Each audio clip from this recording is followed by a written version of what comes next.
अस्सलाम वालेकुम। काम की एक बात, ये तो आपने सुना होगा, इश्क अंधा होता है और मोहब्बत डिमांड करती है। तो आप जो है ना, हमेशा जिन लोगों से मोहब्बत करते हैं उनकी ज़रूरतें पूरी करें, उनका ख्याल रखें। लेकिन उनकी डिमांड आप सारी ज़िंदगी पूरी नहीं कर सकते, वो उनकी डिमांड ख़त्म भी नहीं होगी कभी भी।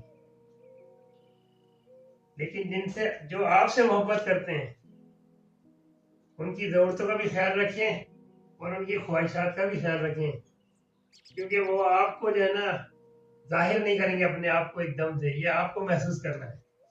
दुख, तकलीफ, परेशानी, तो ये फर्क है कि जिनसे आप मोहब्बत करते हैं और जो आपसे मोहब्बत करते हैं। इस फर्क को आपको पहचानना और समझना है, ताकि जिंदगी के दौड़ में भागते भागते कभी थक जाएं तो आपका हाथ पकड़ने वाले लोग हों और आपको कोई तकलीफ, परेशानी या कोई ऐसी पशेमानी नहीं हो कि किसी के साथ ज्यादती नहीं हो गई हो या किसी को समझने में आपने गलती नहीं कर दी हो।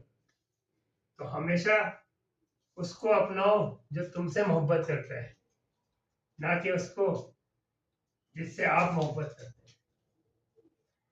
तो आखिर में मैं यही बोलूंगा, अंजाम वफा ये है, जिसने भी मोहब्बत की, मरने की दुआ मांगी, जीने की सजा पाई। फी अमान अल्लाह।